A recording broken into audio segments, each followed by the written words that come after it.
Mr. President, distinguished colleagues, I stand to fully support the reading and passage of this bill on second reading, the Gender and Equal Opportunities Bill. For me, women are not only entitled to equal opportunities, it's not equality, but equal opportunities, but must be in fact and in practice. Moreover, being a woman is not being less human. Neither is femininity inferiority. I therefore want to canvass very strongly that we support the passage of this bill so that the rights, liberties, and opportunities will not just be for males, but for females, so that every woman, every lady, every mother, every daughter, and every sister will not only be entitled, but will actually enjoy these rights that are inalienable.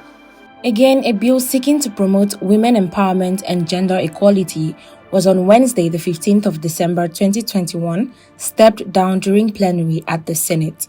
The bill, which was read for the second time, was sponsored by Senator Biodun Olujimi, a lawmaker representing Ekiti South, seeking, amongst other things, provision of rights that will be favorable to women in the workplace and society at large. Of the goal of Section 42 of the Constitution of the Federal Republic of Nigeria, 1999, as amended.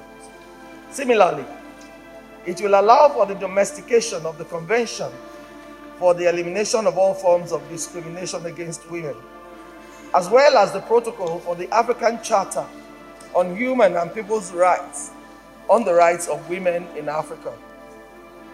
This bill will provide a legal basis and foundation upon which there will be formal, structured, and institutional responses to prevent discrimination and provide for the rights of men and women, the equality of all persons, and opportunities available to all citizens, including people living with disability in Nigeria.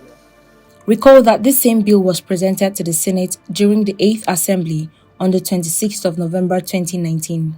The bill might likely receive the same setback as lawmakers were not in agreement on Wednesday when Senator Olujimi presented it to the House, thereby forcing her to stand it down. Some lawmakers are of the opinion that some sections and aspects of the law and implementation of positions and structures in the bill would offend the sensibilities of a certain religion and make it unimplementable in some parts of the country. It was debated in the 8th Assembly, and it has come back here again. I said, from a socio-cultural practice, like the last paragraph of page 1, as Muslims, socio-cultural practice is the practice of our religion. And therefore, this aspect of it, by equating opportunities, actually infringes with the provisions of the Quran. Distinguished colleagues, I stand to fully support the reading and passage of this bill on second reading, the Gender and Equal Opportunities Bill. And I want to say that our humanity endows us with rights and liberties which by law and international conventions are inalienable, irrespective of our race and our gender. History, however, is replete, Mr. President, with cases of denial and restriction of such rights and liberties to the extent that persons or groups that enjoy privileges. The Senate, however, asked the sponsor of the bill to go back and ensure all concerns raised by opposing senators are addressed before it can then be presented to the House. I want to plead, Mr. President, that this bill not be killed here. It should be allowed to go for public hearing, so that whatever concerns that Senator Olujimi and others were not able to address in the course of their consultation could be addressed in the course of that public hearing. The only problem that has been addressed by the two senators is the title of the bill.